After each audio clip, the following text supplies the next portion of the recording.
Alhamdulillahilladzi anzala ala 'abdihil kitaba wa lam yaj'al lahu 'iwaja.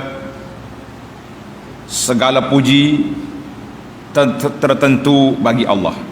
Mana segala pujian-pujian, segala pujaan-pujaan itu, alhamdu, kata di ulama tafsir, wasful mahmud bil kamal mahabbatan wa ta'ziman. Wasful mahmud, mana pujian yang sangat dipuji dengan kemuliaan, dengan penuh kemuliaan, mahabbatan wa ta'ziman, sebagai cinta kita kepada Allah dan mengagungkan Allah azza wa jalla.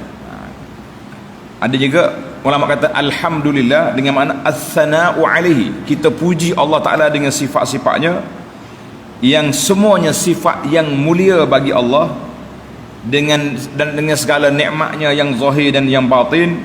Nikmat dia beri kepada kita agama Islam, dan nikmat dia beri kita hidup atas dunia dengan rezeki-rezeki yang banyak.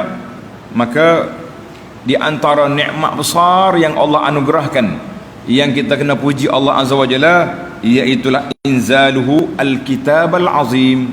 Allah Ta'ala turunkan kitab yang agung kepada Nabi kita Muhammad sallallahu alaihi wasallam, yang menjadi panduan kepada kita sepanjang hayat dan juga sampai ke akhirat. Jadi alhamdulillah, alhamdulillah itu segala kepujian bagi Allah Azza wa Jalla, yang segala puji tertentu bagi Allah. Makna pujian ini khas untuk Allah Azza wa Jalla. Allah mana? Ini baru kita ni berebut nak tulis kalimah Allah tapi tak beriman kepada Allah. Kita kata ini masalah. Allah yang telah menurunkan kepada hambanya, man hamba dia, iaitulah Nabi kita Muhammad sallallahu alaihi wasallam. Dalam surah Al-Isra yang lepas, kita telah bincang tentang maqam al-ubudiyah. Maqam ubudiyah mana tingkatan kehambaan. Ubudiyah itu maqam yang tinggi. Sebab di sana Tuhan sebut subhanallazi asra bi 'abdihi. Dalam ayat ini anzala ala 'abdihi, ia guna untuk Nabi, abdihi, hamba dia. Makna sifat yang cukup mulia bagi Nabi sallallahu alaihi wasallam. Allah turunkan ke atas hamba dia kitab al-kitab, iaitu kitab suci Al-Quran.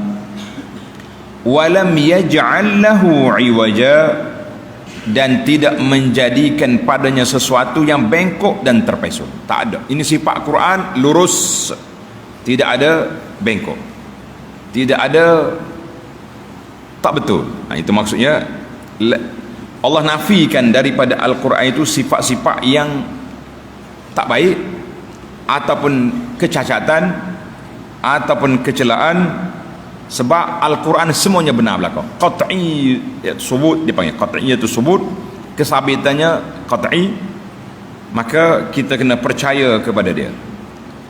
Kata ulama, yajibul wuquf ala qawlihi wa lam yaj'al lahu 'iwaja. Qayyiman, tengok. Kalau kita sambung, sebab Tuhan kata apa? Tidak ada pada Quran itu bengkok. Berhenti sekejap. Qayyiman, bahkan keadaannya tetap benar, lagi menjadi pengawas. Lagi menjadi pengawas. Maka di sini ulama kata mesti kita berhenti di atas iwaja. Berhenti. Kalau tidak dia jadi macam ayat kontra.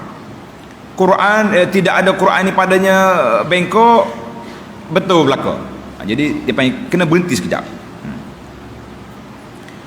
Kalau dikata li'annaka law wasalta la sara fil kalami tanaqud yuhimu anna al-ma'na lam yakul lahu 'iwajun qayyimun. Seolah-olah makna dia tidak ada padanya bengkok terpesong yang membenarkan. Itu dia panggil. Sebab itu dalam Quran, pelajar-pelajar tengok Quran. Di atas iwaja ada huruf sin. Nampak? Ada huruf sin? Itu dia panggil saktah. Huruf sin itu bukan huruf saja. Sin dengan makna saktah, makna kita kena break sekejap. Iwaja qayyiman. Itu ada beberapa tempat dalam Quran ada saktah, makna kita kena break sungguh. Tapi dalam nafas yang sama. Jangan kata iwaja. Tengok sana qayyim lah. Iwaja selalu. Baik. Kita tengok huraian. Nota 704. Allah Subhanahu wa taala mulakan surah ini dengan mengajar kita supaya memujinya dan bersyukur kepadanya kerana nikmat Islam yang besar dengan menurunkan kitab suci Al-Quran kepada hambanya dan pesuruhnya Nabi Muhammad sallallahu alaihi wasallam dalam keadaan bersih kandungannya dari sesuatu yang menyeleweng atau yang bertentangan. Ini kita belajar, kalau kita belajar dalam bahasa apa dipanggil ini, ilmu tasawuf ni, ilmu akhlak, dia panggil at-takhliyah qabla at-tahliyah. Tanda ni pelajar, at-takhliyah qabla at-tahliyah. Maknanya Allah SWT kata, sebut Quran ni tidak ada bengkok padanya, tidak ada benda yang tak betul padanya. Mana kita kosongkan Quran daripada sifat-sifat yang tak baik, kemudian tahliyah, mana kita hiaskan dia dengan apa? Dengan sifat dia qayyimah. Apa dia qayyimah? Tengok, bahkan keadaannya tetap benar, lagi menjadi pengawas.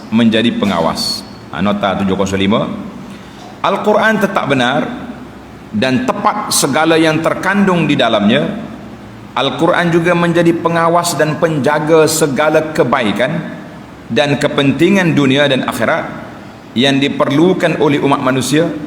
Ia juga menjadi pengawas dan penjaga kitab-kitab suci yang diturunkan dahulu dengan jalan menetapkan kebenaran dan menerangkan perkara-perkara salah yang timbulnya dari pindaan dan tokok tambah yang dilakukan oleh ahlul kitab itu. Jadi ahlul kitab zaman dulu melakukan tokok tambah, melakukan penyelewengan, macam-macam lagi mereka telah mengubah kedudukan Al-Quran itu sendiri. Maka para pelajar sekalian, tanda dalam bahasa ahlul qulub, dia kata ayat ini mengajar kepada kita satu istilah at-takhliyah qabla at-tahliyah, yakni kita kosongkan dulu sebelum kita isi. Maksud dianya Al-Quran itu Tuhan nafikan daripada dia iwaja, tak ada bengkok, dianya qayyiman. Sama juga bila kita nak mengaji, nak isi hati kita dengan benda baik, kita kena kosongkan hati kita daripada benda tak baik, sifat-sifat mazmumah.